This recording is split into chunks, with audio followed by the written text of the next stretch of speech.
referring your name to me. It's an honor having you all on today's session. Thank Thank you. you. Okay, so I am just going through the introductions. So by Yes, then she sure. can join. Tina, please start. Yeah.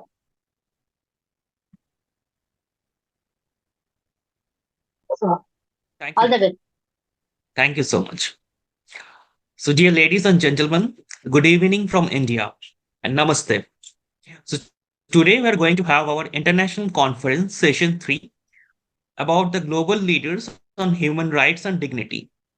This is an initiative by our dearest Moumita ma'am, the national president of G100 Human Rights and Dignity Week.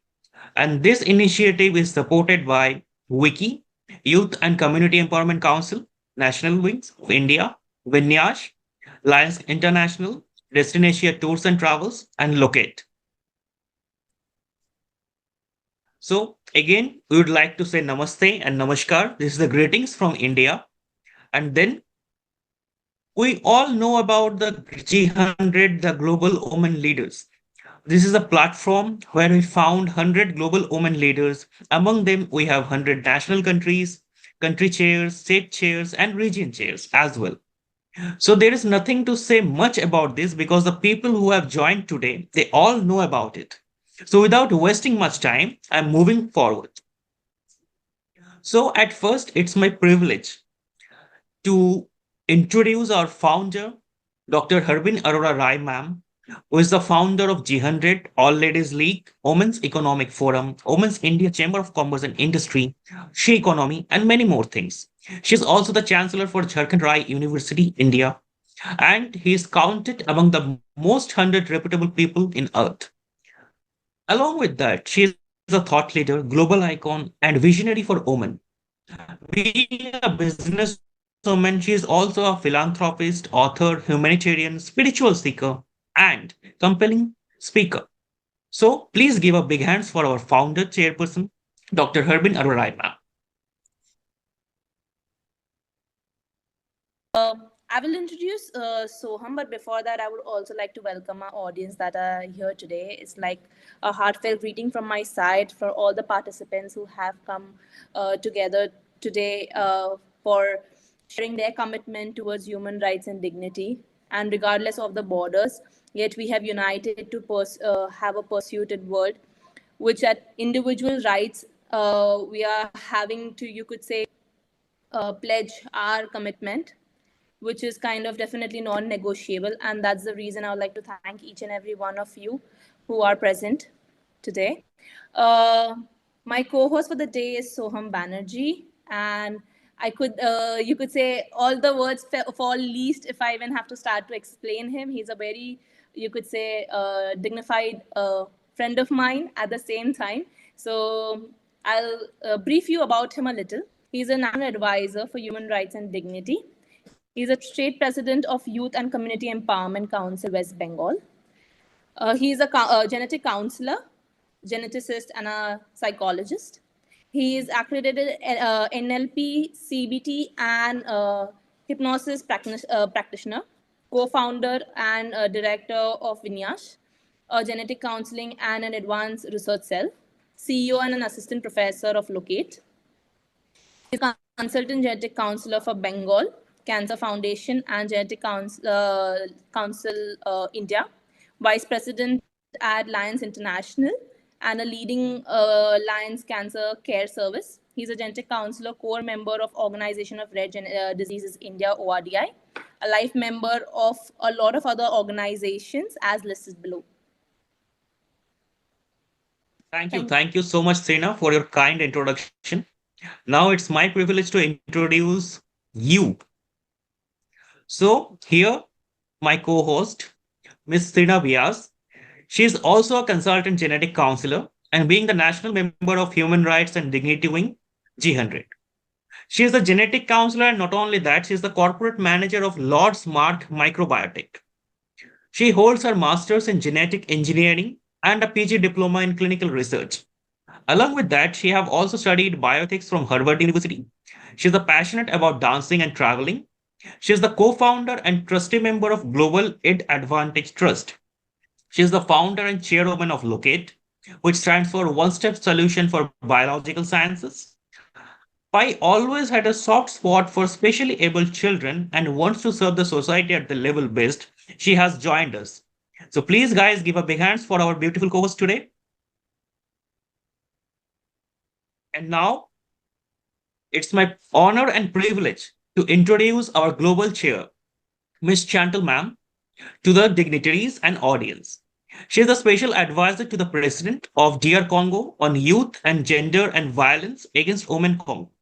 Being the global chair of human rights and dignity, we are always in her guidance and the services.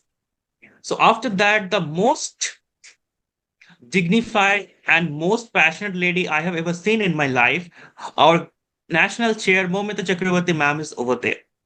So I would like to take the privilege to introduce her. She is the country chair for Human Rights and Dignity G100 India, and also the national president of Youth and Community Empowerment Council, WIKI.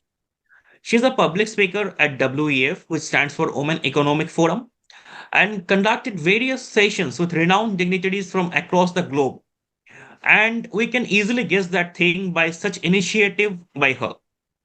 She is so much connected to the people, to the audience, and to the dignified personalities all over the globe.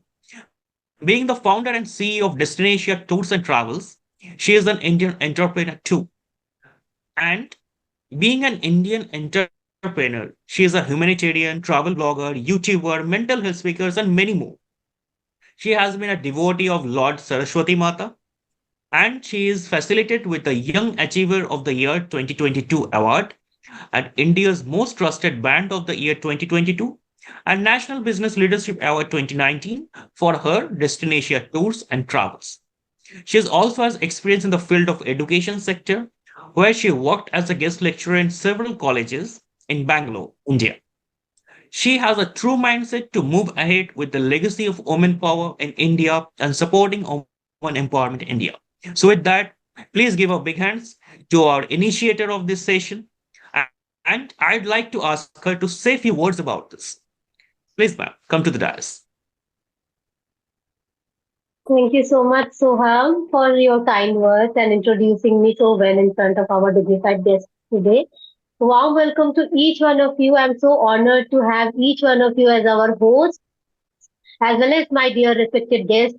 Thanks to Saida for, taking this initiative on my behalf. It was my initiative before, but Saida took it forward and invited Dr. Amani and Mr. Akere Muna, along with my soul sister Faith.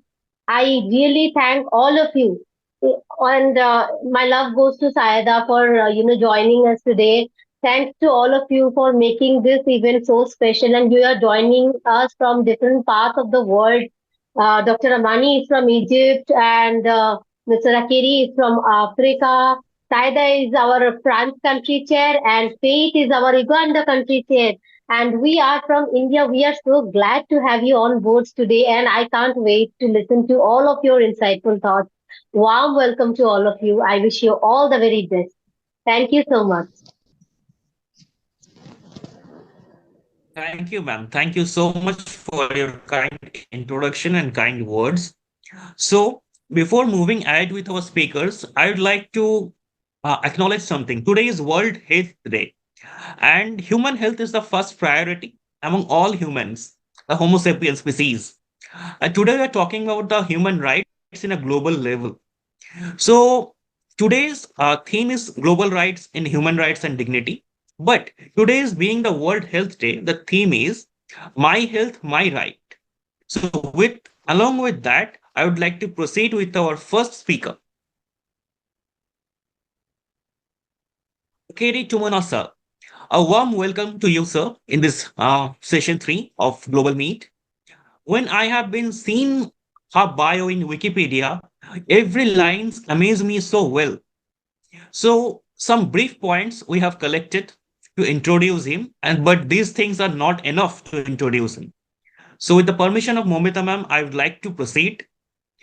So Akere Timona sir is a Cameroonian lawyer who is currently a member of the African Union High-Level Panel on Illicit Financial Flows from Africa, chaired by H&E, Thabo Mbeki, and co-chair of the Common African Position on Asset Recovery.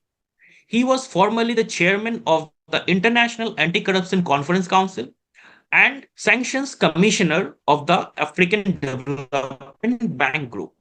He has also served as the vice chair of Transparency International and president over the Economic, Social, and Cultural Council of African Union, the Pan African Lawyers Union, and the Cameroon Bar Association. For most of his career, Barrister Muna denied having any political aspirations in Cameroon and stated that his interest remains in his work as a lawyer and with the civil society organizations. However, GN Afrique, a leading African weekly, described him as the both a credible and the possible successor to President Paul Biya, given his prominence in Cameroon and his accomplishment on the international stage, especially in the areas of anti-corruption and good governance. So with this, we would like to give him a big hands and a cordial welcome to our session 3. So now I'd like to ask our co-host, Ms. Trina, to introduce our next speaker.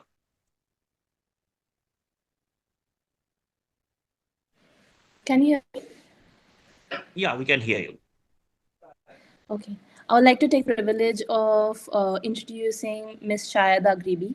She is a G100 France country chair, Human Rights and Dignity. She is a member of Economic, Social and Cultural Council of African Union representing North Africa. She also sits on the Pan-African Parliament representing Tunisia. She graduated from the University of California, Berkeley, with a master's degree in public health. As a student, she served as an instructor on reproductive and family health in hospitals in California and Malin, instructor of public health in Native American reservations in the state of Arizona, and lecturer of reproductive health in Jamaica. Ms. AGREBI joined the Arab Label organization where she served as a director of the Bureau of Arab Working Women until 1987, and she was appointed director of the communication at the National Office of Family and Population, and then promoted to the deputy director general, in which capacity she served until 1995. In 1995, she acted as the deputy director general of the Office of Tunisia Abroad before being elected as deputy in the Chamber of Deputies of Tunisia in 1999. You have a hearty welcome, ma'am, from my end and from everyone present here. Over to you, Soham. Thank you, Trina. Thank you so much. Welcome, ma'am. Now I'd like to proceed with our next guest speaker, Kaiteshi Faith, ma'am. She is the G100 Uganda Country Chair of Human Rights and Dignity. We feel very proud to having so many country chairs today about human rights and dignity. She is also the founder and CEO of Faith Foundation Uganda, being a civil servant where she provides administrative, advisory, consultative, and other support services to the office of the president. Chairperson Movement Against Drug Abuse and Violence, Uganda, an organization that fights drug abuse in youth and elites as well as fighting violence against the women and children. Being a human rights activist and a girl child advocate through Faith Foundation, where she has worked on the number of projects like fighting of teenage pregnancies, lack of sanitary hygiene, mobilizing, sensitizing, and empowering youth, women, including children with disabilities, and for advancing a strategic approach in all programs and projects that empowers individuals to reclaim their cultural heritage and encourages the use of cultural values as an engine of human development. Finally, it's not over. Finally, she is a preacher and motivational speaker. This shows her ability to inspire and motivate others. She is a visionary leader and advocate who has dedicated her career to making a positive impact on society. Her passion as a human rights advocate, a politician, and girls advocate has touched the lives of many individuals and communities. Her passion, expertise, and dedication to empowering others continues to shape her journey as she strives to create a more inclusive and equitable society. So, with this amazing brief bio, we would like to welcome you, ma'am, to the dais, and thanks for joining us today. We feel very proud and honored about your gracious patience. Thank you for coming, ma'am. Now, I'd like to invite my co-host to introduce our next guest speaker. Thank you, Soham. Over to you, It is Trina. It is my honor today to have introduced Dr. Amini. She is a medical doctor and entrepreneur who has contributed immensely to the empowerment of women in the business during her career. She is a president of Egyptian Business Women Association and has established an organization in 1995 with the aim of promoting young women entrepreneurs and giving guidance to women business owners in the small and the medium enterprise sectors. The organization, I, so thank you. So the organization also supports mainstream women in the global market.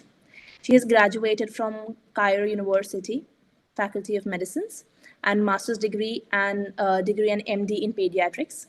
She's joined the private sector while she was still a student, establishing the medical equipment company. She has been a lecturer in pediatrics at the National Research Center in Egypt. She is active in organizations in Africa, Asia, and Europe. Dr. Amini is a president of Egypt's Business and Professional Women, the African Alliance for Women Empowerment, and the Afro-Arab Networks for Women Empowerment. She is also the chairperson of the Human Resource Science and Technology Cluster of the AUS Economic, Social, and Cultural Council. Welcome, ma'am. With a big hands, we'd like to welcome you, ma'am, to this session. Now, this is time to hear our speakers. So, we would like to start with Akere Timona, sir. I would like to invite him to the dais and over the mic to him, and we're eagerly waiting to hear him. Welcome, sir. Uh,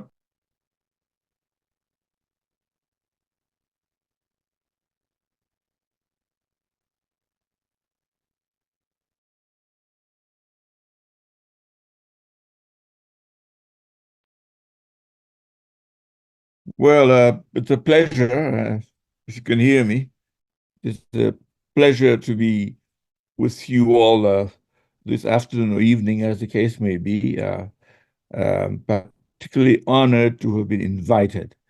And further, I also excited to be sharing the podium with two great ladies from my continent, as Dr. Asfour and Dr. SAIDA AGREBI. These women are at the forefront of not only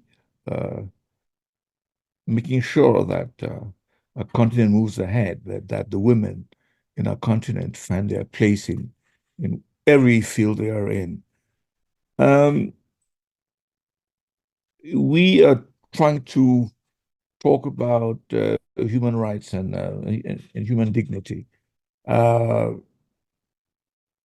might sound as a tautology, because you might think it's the same thing. It's not quite. It's not quite, because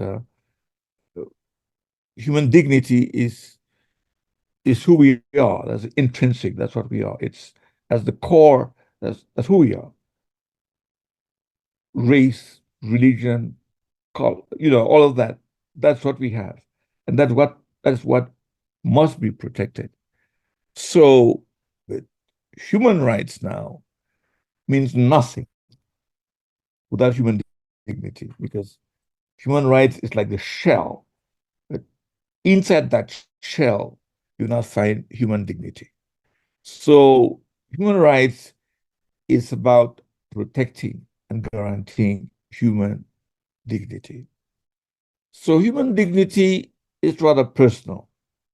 In human rights, it's rather systemic, from the point of view that we must promote systems that recognize each and everyone in their own right and dignity, as well as live in a country or within a system or a community in which these rights are recognized and protected by the system, a political system that guarantees the protection of human rights. So, by way of introduction, it sounds rather easy and straightforward. But the fact is that human society is one which is based on competing personal interests, competing national interests, and competing community interests. And this means the fight for the protection of human dignity and the guaranteeing of human rights becomes very, very difficult, so to say. Who has forgotten about the old saying, one man's terrorist is another man's liberator.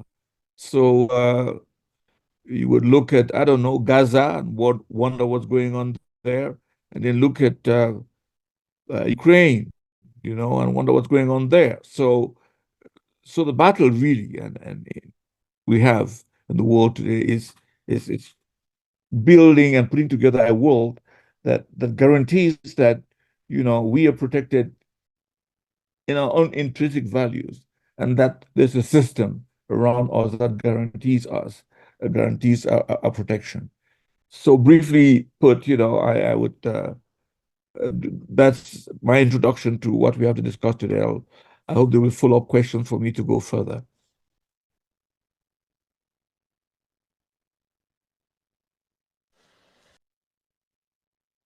Over to you, moderator. Thank you, sir. Thank you so much. So, ma'am, can we have the questionnaire now, or we can have the at the end of the session? You can have the questionnaire on the end of the session. Now, let our speakers speak. So they have prepared with some of the topics, so it's better. Yeah. Surely, ma'am. Surely, ma'am. So now I would like to hand over to Trina Vyas to please welcome our next speaker.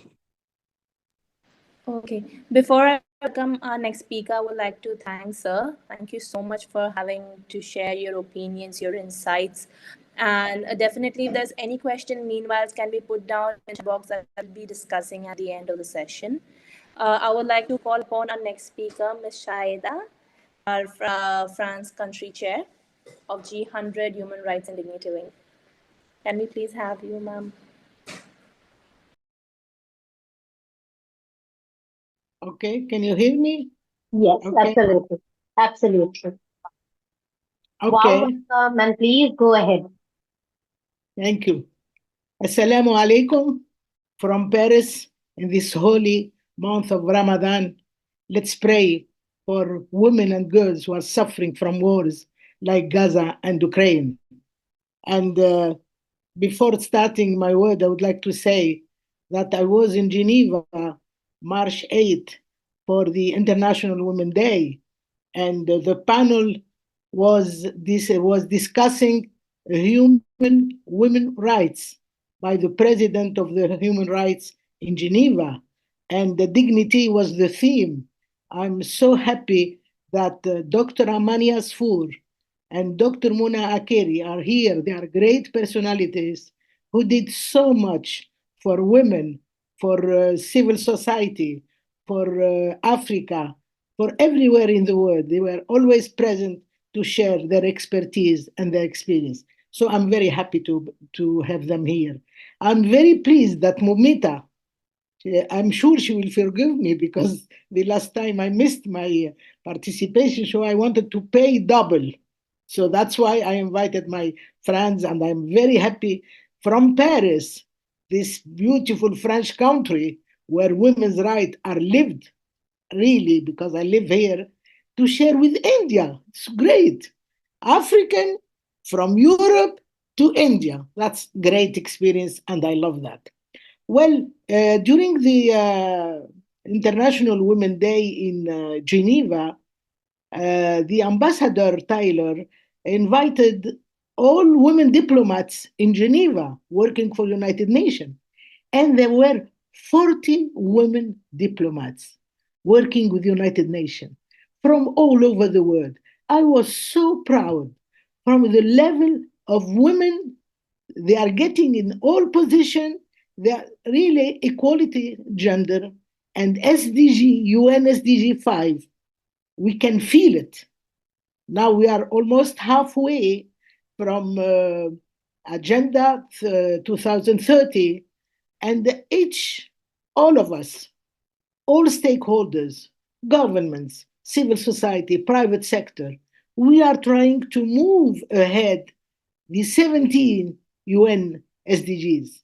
But for myself and for Dr. Asfour, I'm sure, and for Moumita, UN SDG 5, which is equal chances and equality, gender. UN SDG 3, which is health of quality for all. And UN SDG 4 is education for girls, women, boys, and everybody. I'm happy I am in Paris because UNESCO is here, and I can see the advancement of the education UN SDG 4. Because I believe that if you have good health, preventive health, curative, all kind of health, reproductive health, if you have a good health, if you have education of quality for girls, and if you have equal chances, you can live in dignity. Because dignity, like my brother Mona said, dignity is very important. And it was the theme in UN Geneva. So we need dignity for that. We need education for all. I come from Africa. I come from Tunisia. But I can be proud of Tunisia because women advancement were since 1956 advancing a lot. And I have, for instance, in Benin, they have the Institute for Women Rights. In Cameroon, in Egypt, when I see that a huge, beautiful country of Egypt, women are so advanced, I'm so proud. And of Indian women, Pakistan, all over the world, women are moving ahead. So what I want to insist on, that the role of civil society, we are proud. Something happened? Hello? Yes, Are ma'am. you still? Everything is fine. Okay, We can hear fine. you. Okay, I thought I lost you. I cannot No, lose no. you now. I need you. So what I'm trying to say, that all of us, all those stakeholders from all over the world, United Nations government, all of us, we need to make sure in the field, because it's good to give speeches, but we have to go back to the field. And who does it better? The civil society actors. They are in the field. They are following up the steps of the UN SDGs, and mainly for women, for education and health. So, what I would like to say, and I thank again Moumita for this beautiful occasion, and I suggest that the next one will be in Paris. Let's do something from the middle of Europe with Africa and Asia, and see on the field what's the advancement. I know that Dr. Amani will talk about economic empowerment, women economic empowerment, but myself, I insist on the social empowerment. If you have a good health, if you have a good education, if you have a good training, if you are involved professionally equally, and if you are involved in political decision, you can be parliamentarian. I've been a Pan-African parliamentarian for many years. So that's where we make laws and we change laws. So women should be involved in all steps. There is no field forbidden to women. We are equal, my friend. You listen to me, my only man with the Muna Akere. We are equal, right? We are equal in all fields. So we should together move towards Agenda 2030. Because if we ourselves, we are in the field, we are working with girls and women. I remember there were excision, female mutilation before. Now I'm sure with the World Health Organization, it's going away. I'm glad. When you feel that girls don't go to school, when you know that girls are married out of age, forcibly. So that makes you sad. So all of us, my dear Moumita and my dear all my friends, let's put our hands together, our hearts together, our spirit together to help other women, young girls to move ahead and be equal and get their dignity. Thank you for listening to me. Wonderful. And I just want to appreciate one thing. We can see the picture of the banner behind our soul sister Sayada. Can you all see that too? She has printed it out and kept it in her background. It's so wonderful to see that, Sayada. Thank you so much. It means a lot to us. Thank you, Moumita. Thank you so much, Mami. It has been wonderful to listen to you. And we are so much in deep listening that whenever you asking ki whether you had got lost or not, but I feel I got lost by listening to you because I got deep inside. So thank you so much, ma'am. Thank you so much for joining us today.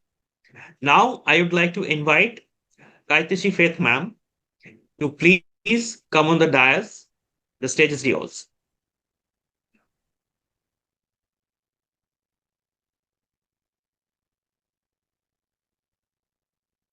Good morning, good afternoon, good evening from wherever you are.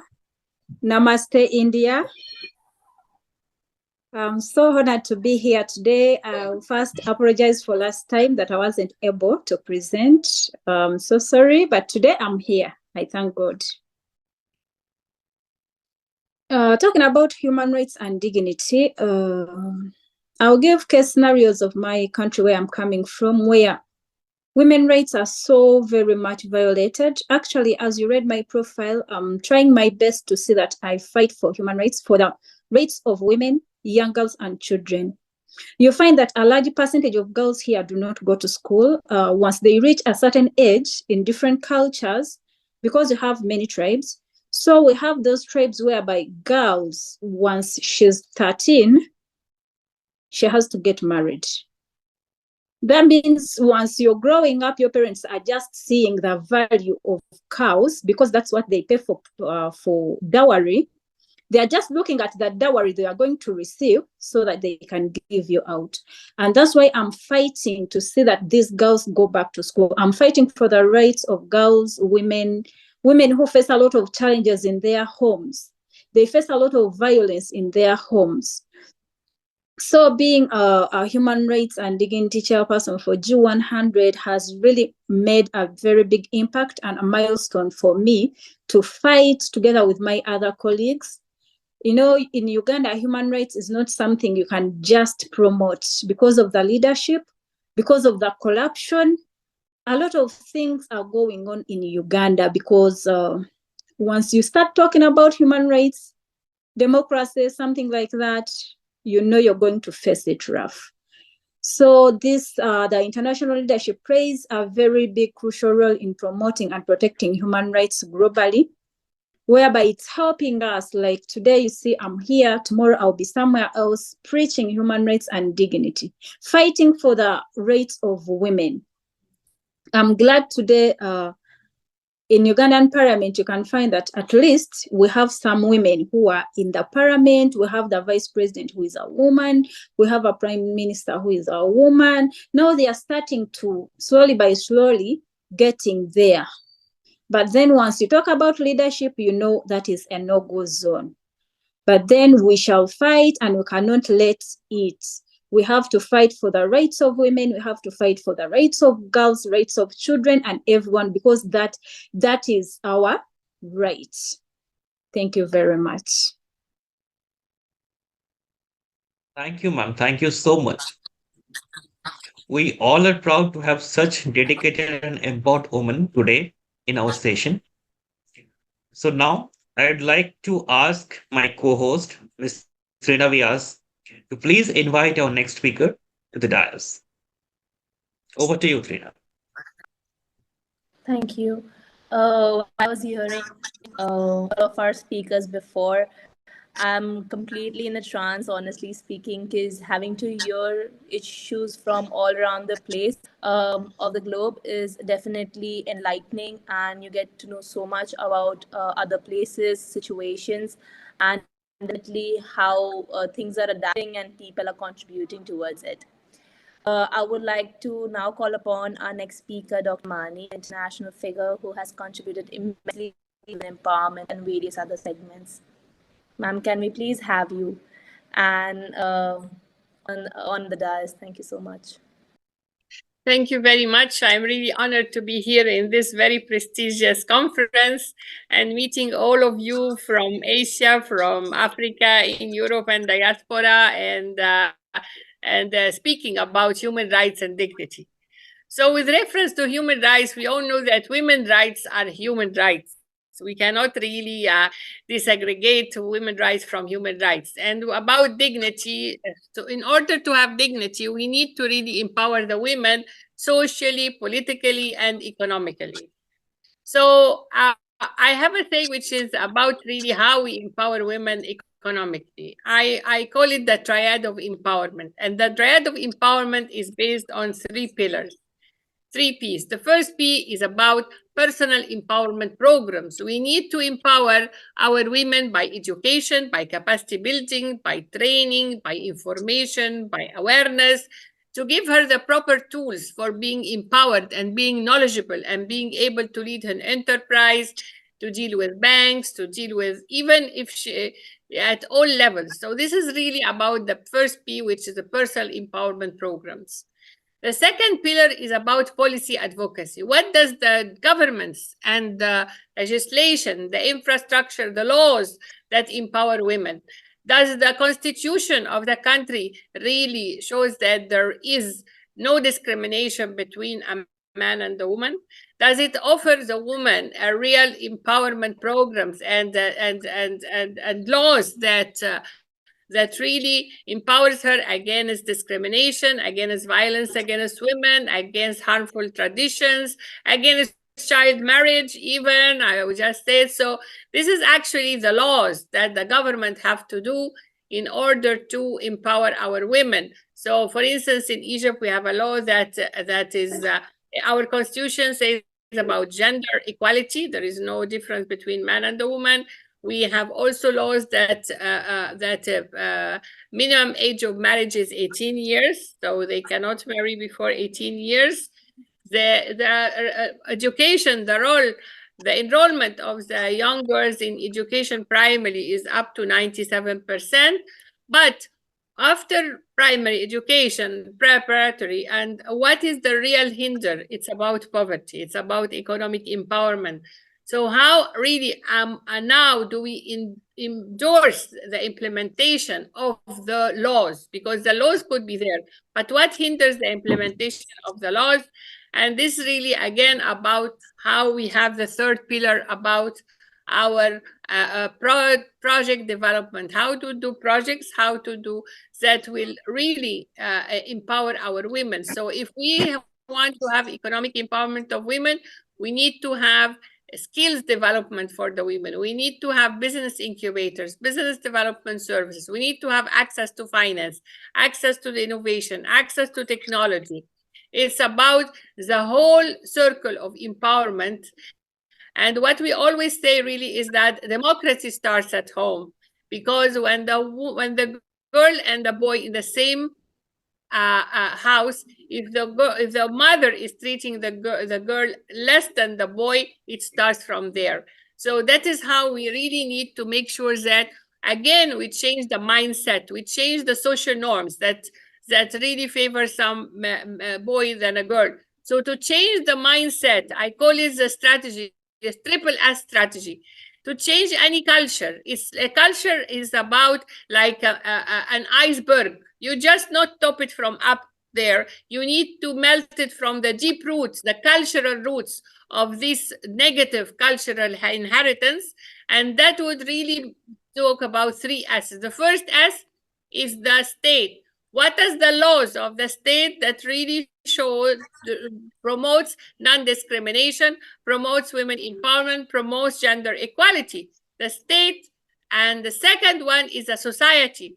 The society is about the family. The democracy starts at home. How are we treating our children? And the neighborhood, how we are doing the equality between women and men. If The third one is about the school, the curriculum in school. How does the school really have its curriculum promoting gender equality and women empowerment and economic empowerment, how it promotes entrepreneurship among girls and boys, how it promotes innovation and scientific thinking, STEM education for girls, science, technology, engineering, mathematics. So the three S's actually are crucial to change the mindset and promotes the women real empowerment, whether economy, and I always say that why economic empowerment of women? Because it gives us her financial independence. Why? To have the power of choice and voice. When a woman is independently financially, she has her own voice and she can raise it, and she has her own choice that she can work on it. This is a small introduction for economic empowerment of women. Thank you. Thank you, ma'am. Thank you so much. It was a wonderful knowledge sharing to us. And your description about 3S and 3Cs are really wonderful and amazing. If the charity begins from home, then the entire world can be charitable, I believe. So, with that, with the due permission of our National Chair, Moumita Chakraborty, ma'am, we would like to proceed with the questionnaires. Shall we, ma'am? So, the very first question we have is for Akere Kimona, sir. And the question is, how can societies ensure that all individuals, regardless of their background or circumstances, are guaranteed the right to dignity in their daily lives? Well, thank you. As I said in my introductory statement, society is made of competing interests. It's made of competing interests. It can be within the community, it can be within the family, as my dear sister, Dr. Amani, just said. It can be also within the state. And it's these competing interests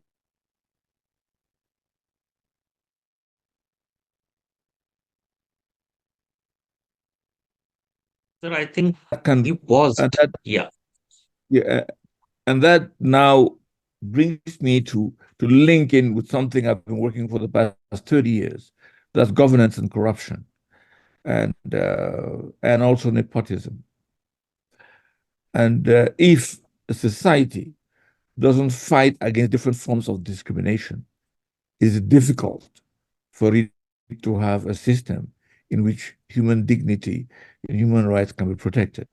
So, at the first level, it is one that makes people to be conscious of the fact that do you know, it's not because he's a woman, she's a woman, or a different religion. We are knit together, and working together, we can make society to progress. So if that is the core thinking, then you're on the way of that human. But the real uphill battle is the political side of it, because politics, as you know, thrives on discrimination.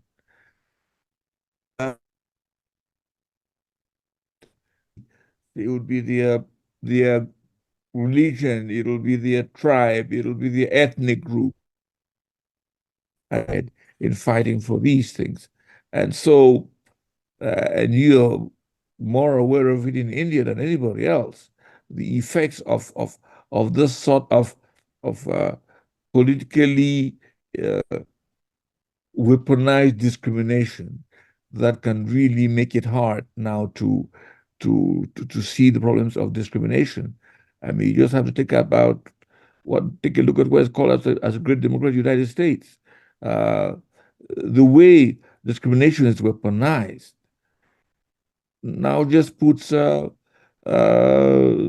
dignity in the back seat. If you look at the statistics in the U.S. in terms of people who get incarcerated, the chances in justice, those who get sentenced in matters of elections and all that, you will see the disparity. It's just because the society is one that is struggling between the management of personal interests and the promotion of general interests. So the long and short of it is that, you know, protecting human dignity is one thing, but you can't protect it if you don't fight against the ills I've just summarized. I hope that addresses your question, but I think that's what I have to say. Thank you, sir. Thank you so much. So wonderfully described. So now I'd like to call Trina for the next question. Over to you, Trina. Thank you so much. I want to ask you a question.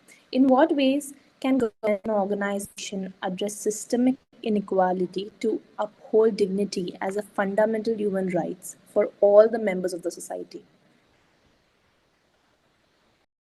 Yeah, I was, as I said in my introductory remarks, there is no, and I'll refer you again to the first question, is that the biggest problem we have in our world today is greed, you know, greed, you know, everything for me and nothing for the next person, everything for the men and nothing for the women. When the women push further, then they will make them prime minister or I don't know, any kind of position. But the core of society is still struggling with something I think Dr. Amania spoke about, is culture. Culture evolves with the times because the requirements are different. Okay. So, and culture, let's take a concrete example. I think my sister from Uganda would relate to this. There's this huge conflict now, cultural conflict, about homosexualism. And if you look at it from the African point of view, I mean, being a homosexual is against human dignity. It is against human dignity. Well, if you look at it from the other countries, you know, you need to protect the homosexual because that is his dignity. And these are the kind of I mean, the Pope was forced to recant and roll back because when he made his statement about allowing prayers to honor homosexuals, he had to roll back because the uproar from the whole of the African continent made it hard for him to sustain that. So, what does this mean? It means that you need to respect the culture of everyone. There is no universal culture. There is no one shoe fits all. And it's the duty of the state to make sure that the culture as it evolves does not evolve to the detriment of those who are weakest. Because that's what happens. That those who have the money and the means pay their way through, and those who don't have suffer under the grind of the rich and powerful. So, to answer your question directly, I think the state has a duty to make sure there's a system put in place that guarantees these protection. Only the state can do that. And when the state fails, it's because the state has put politics before the well-being of its own citizens. Thank you very much. Thank you, sir. Thank you so much. So wonderfully described. So now you'd like to move ahead with the questions for our next speaker. And she was the most dynamic SAIDA AGREBI. So the first question for you, SAIDA ma'am, is how can governments and stakeholders accelerate the progress towards achieving sustainable development in goals like gender equality by 2030, particularly in the regions where disparities persist? Okay, can you hear me? Yes, ma'am. During the introduction, nobody said that I am chairing and I founded an NGO, I would say an SCO, called Solidarity and Tolerance in Paris, recognized by the United Nations, and it's 12 years now. So I think tolerance is very important. And I think solidarity among all stakeholders is very important. Of course, the state has the main role, but not only the state, not only the government, all stakeholders, private sector, civil society, all of us are responsible for the advancement of the UN SDGs before 2030, I hope. But at least let's move ahead. So the fact that all stakeholders meet in the United Nations every September, because the UN SDG were created in September 2015, and it will end in September 2030 during the summit of the United Nations. So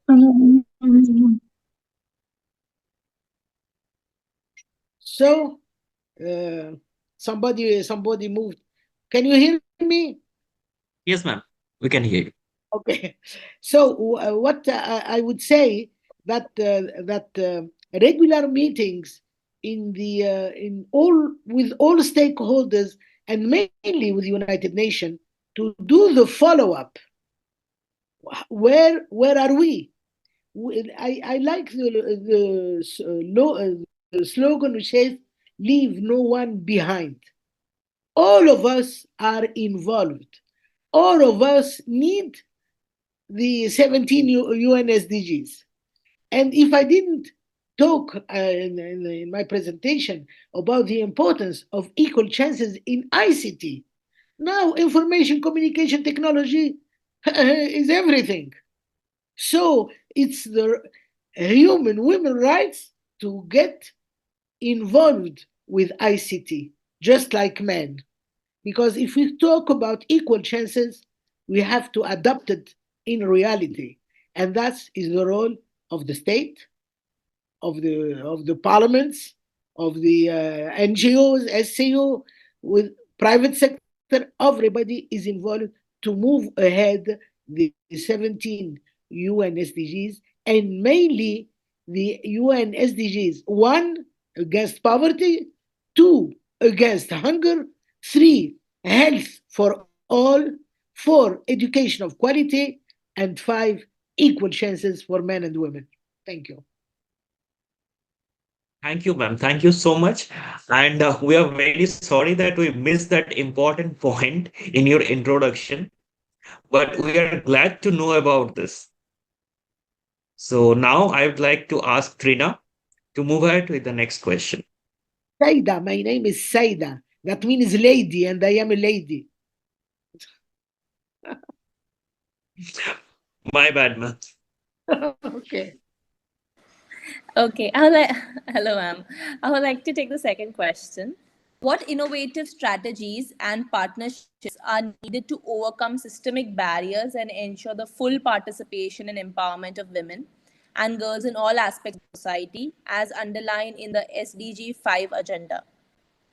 Okay, the strategy cannot be on one part. Strategy should be shared by all stakeholders, first by the state, and second by the civil society. I would like to insist on the role of the civil society. The civil society, they are everywhere in the field and close to all situations. And they can advise, they can inform, they can share. And now, even in the United Nations, long ago, only governments meet. Now you have summits with head of states, with governments, with civil society, with private sector, and that's very important because you cannot make any strategy if you don't work together, and if you can look ahead for all topics and more for women issues, because women issues are getting more and more uh, they will have more priority because there was so much delay, mainly in the education level, the health level, the basic human women rights. So if we reach those basic human rights, and if we reach equal chances for ICT, for technology, women will advance. I'm very hopeful that from now to 2000, to Agenda 2030, all of us will add something. This way, nobody will be left behind. Thank you. Thank you, ma'am. Thank you so much. And we believe we will definitely achieve this goal by or before 2030. I hope so. No. Let's Thank you, ma'am. do it Thank you so together. much. Thank you. We'll do it together, and Surely, ma'am. hopefully we will achieve it by all our efforts, and nobody will be left behind. Thank you. Definitely, ma'am. We all will move forward together. Thank you. So, with these remarks, I would like to ask our next speaker, the Kaitishi Faith ma'am, about the questionnaire. So, ma'am, for you, the first question is, what role do education and awareness campaigns play in fostering a culture of respect for human rights and dignity? And how can communities actively engage in promoting these values locally and as well as globally? Thank you very much. First of all, education and awareness campaigns are very instrumental in fostering a culture of respect for human rights and dignity. By informing individuals about their rights and the importance of respecting one another's rights, these campaigns can help dispel misconception, challenging discriminatory attitudes, and empower people to stand up against human rights violation. For example, I've seen so many women suffer, and some of them actually die in homes where they are being tortured, but they cannot come out to say something is wrong in my home. They just keep quiet in their I homes. believe your They voice are is beaten, they breaking, are ma'am. tortured. You're just informed that someone is dead. So, can you hear me? Yes, ma'am. Sorry about the network. Yeah, then communities can actively engage in promoting these values by organizing workshops, seminars, and outreach programs to educate members about human rights principles and encourage dialogue on related issues. Grassroots advocacy, volunteer work, and supporting marginalized groups can contribute to promoting human rights locally and globally. It is very crucial for communities to collaborate with non-government organizations and then the government to amplify their efforts and creating a very sustainable change. Certainly, communities can also leverage social media platforms, local media outlets, and other communication channels to raise awareness about human rights issues and promote respectful behavior, engaging with the schools, universities, religious institutions, and other community organizations that can help integrate human rights education into various aspects of community life. Fostering a culture of respect for human rights and dignity requires addressing systematic inequalities and injustices within the communities. And this may involve advocating for policy reforms, supporting marginalized groups, promoting diversity and inclusions, and holding accountable those who are perpetrators of human rights. By actively engaging in these efforts, communities can contribute to creating a more just, equitable, and compassionate society for both the local and the global scale. Thank you very much. I hope it answers your question, sir. Thank you, ma'am. Thank you so much. It's so well described. And we got to learn a lot about this. With this, I would like to ask my co-host, Trina Vyas, to please proceed for the next question. Thank you, Soham. I would now like to ask the second question. In what ways can international cooperations and diplomacy strengthen efforts to address human rights violation and uphold the dignity of vulnerable population, especially in the conflict zones and humanitarian crisis? Thank you, ma'am. International cooperation and diplomacy plays a very big role in addressing human rights violations and protecting vulnerable populations in conflict zones and humanitarian crises. This can advocate for human rights where diplomatic efforts can raise awareness about human rights violation and garners of the international support for addressing them. Secondly, the negotiating of peace agreements. Diplomacy can facilitate negotiations between conflicting parties to end violation and establish peace, thereby reducing human rights abuses. Think of providing humanitarian aid, whereby international cooperations enables the delivery of humanitarian assistance to affected population, including food, shelter, medical care, clothes, things like that. And the promotion of rule of law. Diplomatic pressure can encourage governments to uphold the rule of law by ensuring accountability of human rights violation and preventing impunities. If a human rights violator is being held accountable, trust me, they will come to order. Then there's support civil society. Diplomats can work with local civil societies, organizations to empower communities, advocate for their rights, and provide services. They can as well establish monitoring mechanisms, whereby international cooperation can establish monitoring mechanisms to assess human rights situation in different areas or different countries, document the violations, and hold perpetrators accountable. The implementing of peacekeeping operations through international cooperations, missions can be deployed to protect civilians, like what our professor talked about in the Ukraine, then the Gaza. All this can be done by deploying the protection for civilians, monitor ceasefires, and facilitate humanitarian access to conflict zones. We can as well facilitate international diplomacy can as well facilitate dialogue by fostering a dialogue between conflicting parties, promoting understanding and reconciliation, which are essential for sustainable peace and human rights protection.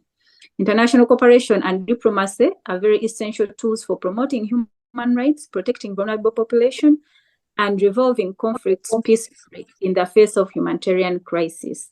Thank you very much, and over to you, ma'am. Thank you so much, ma'am. Thank you so much for your kind informations and make us so learnative to this session. So with that thing, I'd like to move ahead with our next speaker, Dr. Amani, ma'am. So, ma'am, if you allow us, then we can ask you the first question. So, ma'am, the very first question we have for you is, what measures can government implement to promote economic empowerment, particularly among those marginalized communities, to ensure broader access to opportunities and resources? So thank you very much. I believe the government had a lot of strategy to do this, but as my sister SAIDA have already indicated, that it's not only the government, it's a multi-stakeholder. So thank you, SAIDA, for really focusing on that. And we really want to thank our sister SAIDA for all her great efforts for women empowerment.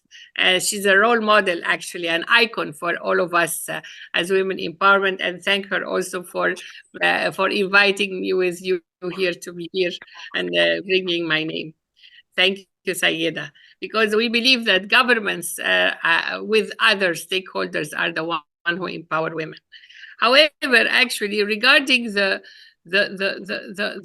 measures promoting economic empowerment of women, especially in marginalized communities, is crucial for realizing inclusive economic growth and social equity. So the government has to implement a range of measures to ensure the broader access to opportunities, resources for women, some of which really are about education and skill development, which enhance access to quality education, vocational training for women, tailored programs that equip women with in-demand skills that can help them participate actively in the economy.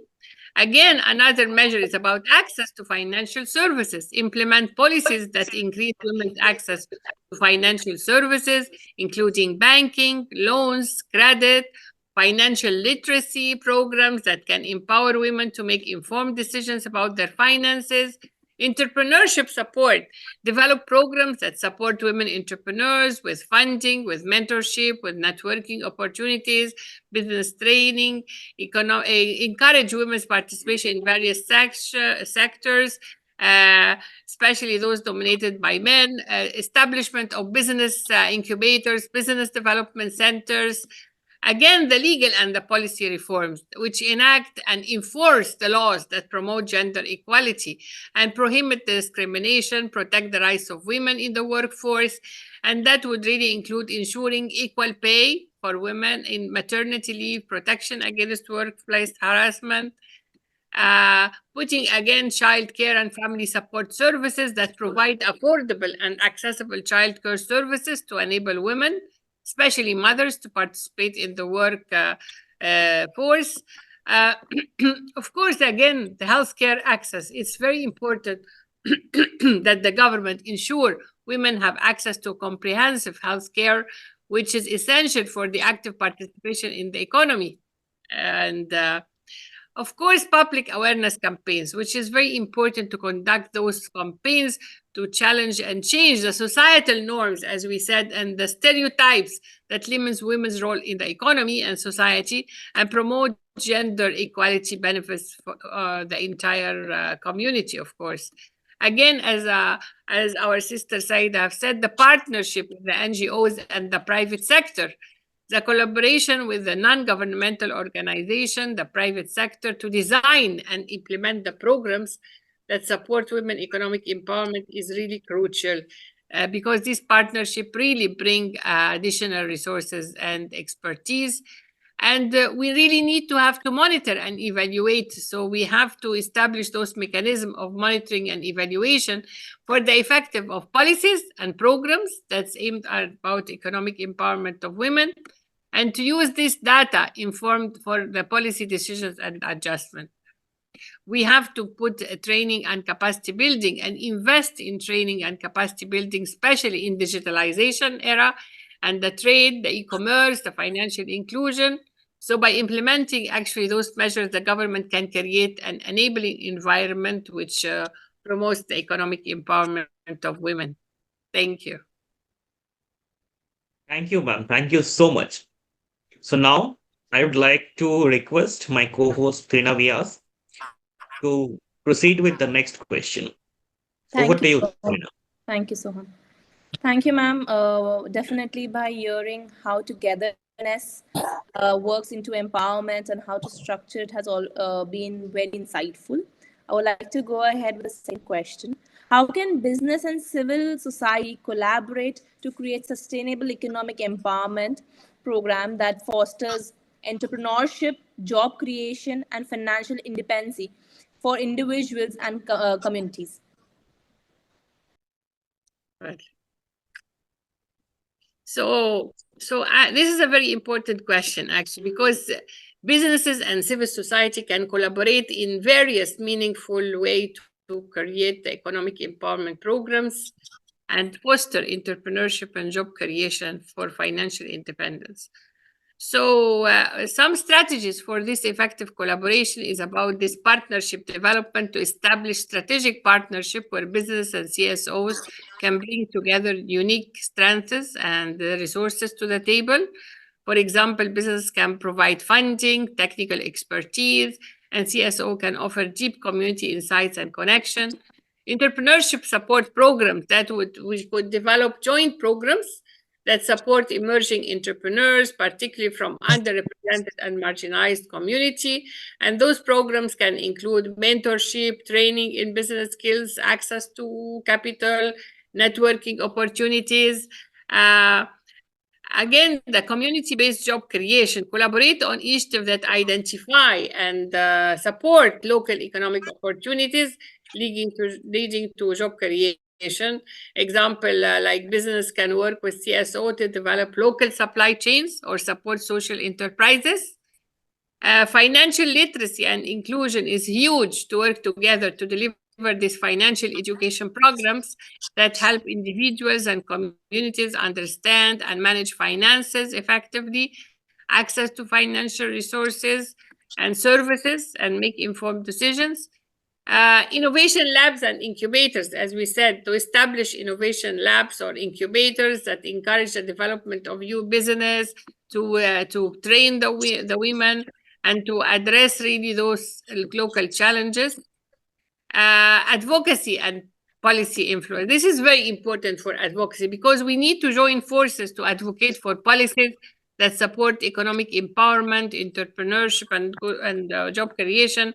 And that would include the lobbying for regulatory changes, tax incentives for social enterprises, policies that improve access to funding for small and medium enterprises, to have skill development programs that collaborate to equip individuals with the skills needed in the modern economy. And this would not include only technical skills, but also soft skills like leadership, communication, problem solving, community engagement and empowerment. We need to engage with the communities actually to understand their needs and aspirations. And this can help in designing the initiatives that are more likely to succeed because they are grounded in the community's context.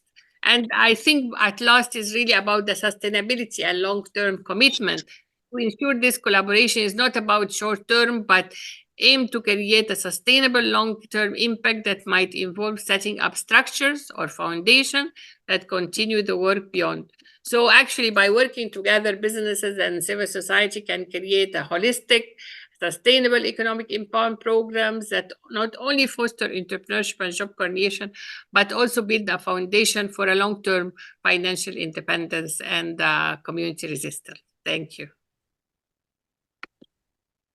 Thank you, ma'am. Thank you so much for explaining us in that deep way so that it can be crystal clear for us also.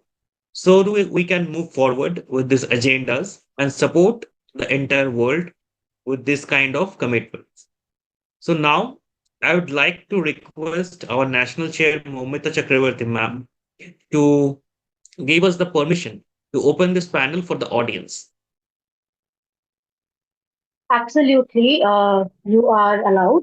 But before that, I am absolutely honored, Saida. Like, I'm overwhelmed by the speakers you have invited. I'm so grateful to listen to you, to Dr. Amani, to Faith, and also Dr. Akere, Mona. Like, each of your insights are so powerful and so practical that if we come together, I think we can bring out a lot of change in the society. And just by listening to these thoughts, I'm getting so positive energy and enthusiastic that I will really plan out a meet very soon. And I hope that you all join us and we can conduct a program where we all come up together and conduct something big and for the development of the society. Thank you, Moumita. Really, it's a great event. I congratulate you and I thank you. And we should do more.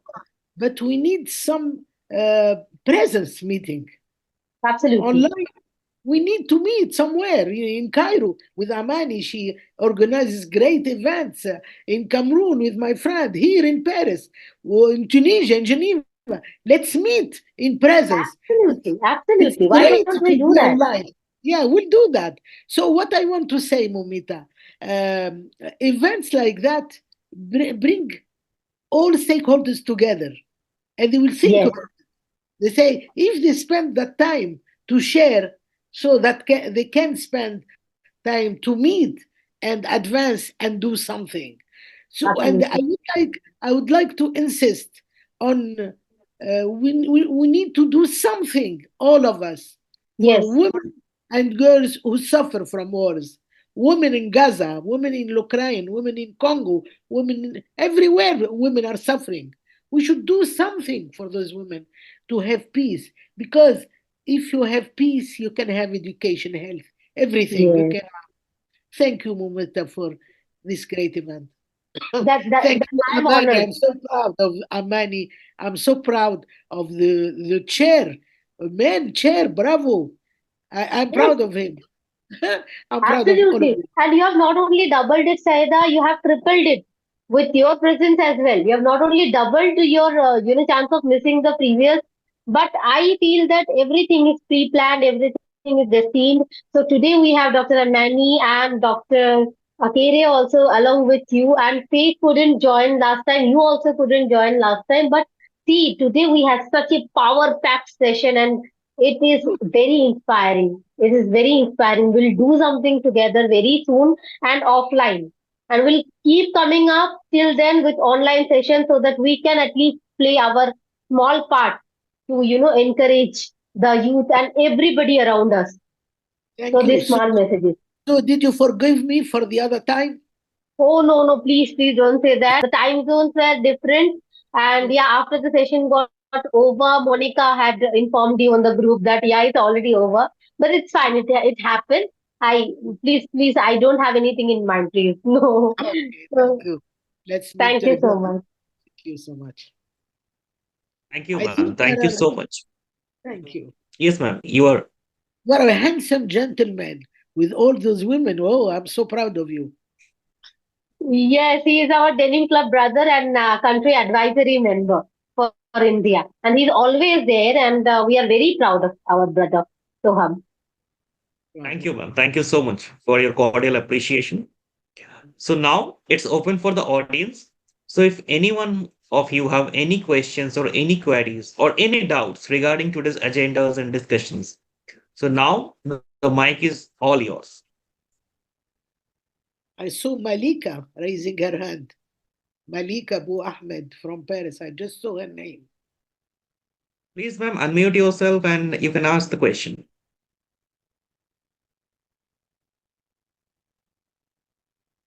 Or in case if somebody is shy of switching on their camera, they can write their questions on the chat box, and our host will be happy to ask the question on their behalf. Can I ask a question, please? Sure, ma'am. Absolutely. Let me start. Yes. First of all, thank you so much for basically inviting for this session with the esteemed delegates. I mean, loads and loads of knowledge and information that we got it from. A special thank you to Moumita for introducing me to this platform. I myself, I'm Lukmita Pavaskar. I am an internationally board certified lactation consultant. And in Maharashtra, basically, we have this breastfeeding promotion of Network of India Maharashtra, uh, where we kind of, we get into the government hospitals and we train the mothers on breastfeeding. So basically, I deal with all these postpartum mothers, the postpartum health and the postpartum period with all the mothers who go through it. So any which ways where we can throw light on this phase of the women.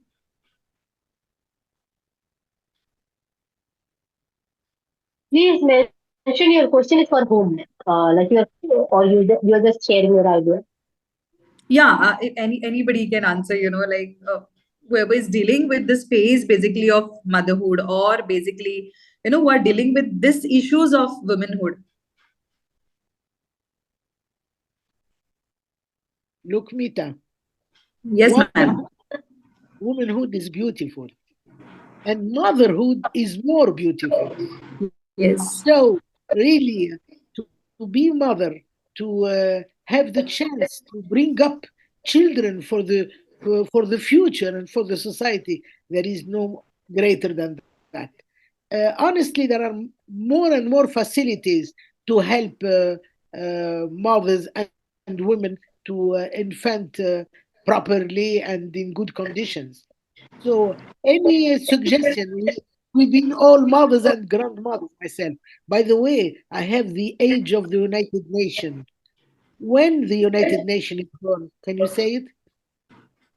When the United Nation was born, the United Nation, It was when was 1945. Bravo, Yes. 1945. That's my age. So I'm Yes. grandma. And just to tell you that womanhood and motherhood are so close. And without fatherhood, we cannot go anywhere. Yes. So our children need us and need daddy and Yes. mommy and grandma, need the family, need the society, need the schools, need the civil society. They need all of us to promote our situation and our condition. Does that answer your question? Yes, yes, definitely. I just Yes. want to share something also in reference to the childbearing period and after delivery Yes. or the laws, because there are some laws, like for instance here in Egypt, we have a law that has to any institution that have 50 women has to have a child care facility within the whole same institution. So make sure Yes. that the woman can go with her children and breastfeed and make facility for the infants. The second issue really about the leave or the holidays they can take when they have a baby. So Yes. this period, there are a certain period that she can have a paid salary while she has Maternity leave. Yeah. taking her child, and also sometimes after that she can also take an unpaid leave but preserve her position in this institution. So those are some Okay. actually laws that we have to work together Yes. to Yes. for the women empowerment with the childbearing period and post delivery. Yes, I think that is one of the major, you can say, like when the mother works and then she has to breastfeed also, that is the hindrance what she faces basically. Okay. Thank you so much. Thank you so Thank you, much, ma'am. Sister Thank you Sagai. so much. Moumita, please. Hello, Buzain. everybody. Halima. My name is Halima Buzian. Thank Okay, you. lovely name. Hello, From everybody. I Belgium. apologize. I was outside. That's why I catch my time to really, I don't miss this session with you. Thank you, Madam Saida, the great woman, that she always give me this opportunity to be in this platform. And thank you, Madam Dr. Amanias, for all, because I come in the part of Dr. Amani, and she really, it's wonderful and great job.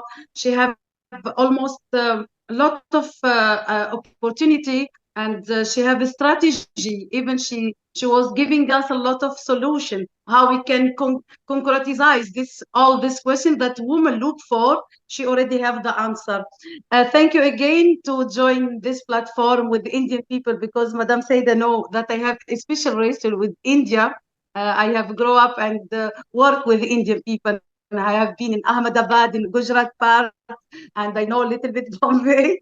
Yes, and this make me so happy today. I don't have a question for you people, but I wish success for all of you people, and thank you again to be one of this session and this platform.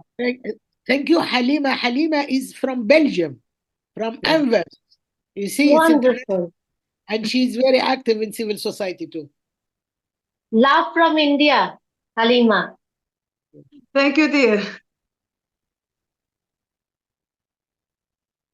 I think Mr. Patel uh, raise hand. Excuse me, So Mr. President and Moumita, I should tell you that it's Ramadan, and most of us are fasting, and we are Yes. supposed to eat in half an hour. Okay.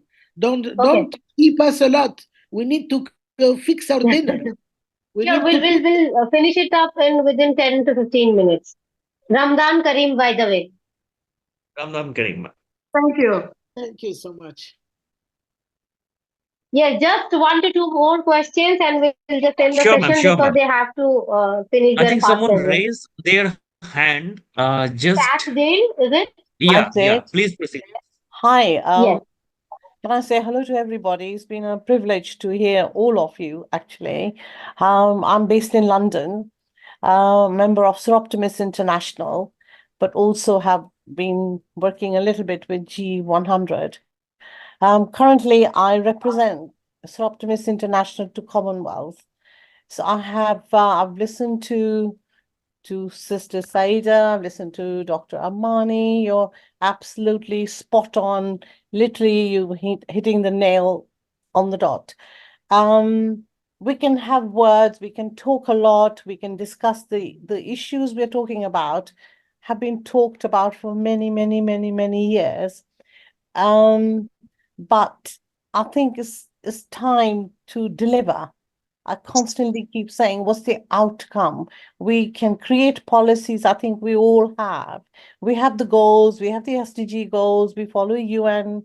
We're all members of, well, I hope so. Some of us are members of ECOSOC. We're trying in every way to stand up for the rights of women everywhere. But we have to start. I'm still saying it. I'm going to be 70 years old. And I'm still banging on about when and when and when. I think we have to start at the top. Sometimes it's frustrating. Just listening to you gives me some hope that you're all younger people coming through and still listening to it and trying to make some changes. I don't particularly have a question for all of you, but I think I'm just grateful and humbled to hear you that you're all doing the same thing as I am. But please continue to stay in touch with your government. Government officials are the key to everything. Every policy changes. We can actually make them aware. Sometimes they are lacking information on certain issues. It's better to let them know. It's like civil society. That's my role, to actually talk to the governments and say, please help. Women make everything happen. Girls are important. It's an old saying, isn't it? You teach a woman and she makes your home and the world. They are the best peacekeepers. Sorry, I don't mean to go on, but I just wanted to say how humbled I am to listen to all of you and the spirit in which you bring this message forward. But thank you. I'm grateful. Thank We are you. humbled as well to have you, ma'am. It's wonderful to be amongst people who are like-minded and heading in the same direction. And Ramadan Kareem to all of you who are fasting today, and happy Eid. Thank you. Thank you, ma'am. Thank you so much. Okay, the host, please take over and end the session for today. Kindly. I want to say just something. Okay, sure. Sure. No, it's not a question, it's just I just want to say that the most important thing which allow any society to be developed and to go so far is the respect of the equality rights between men and women, as she said, Saida and Aspura, and there no discrimination between them. And as she said too, health and education is very important too. And I want just to tell you, thank you very much to be here, to take part to this meeting. Thank you so much. Thank you so much, ma'am. Thank you so much for your so kind words. Actually, it was feel amazed for every time. We have not only a global session, we have a global interaction. And I believe I am pretty much younger than everyone here. So it's always encouraged me to move forward with so much guidance, with so much things what I learn new every day.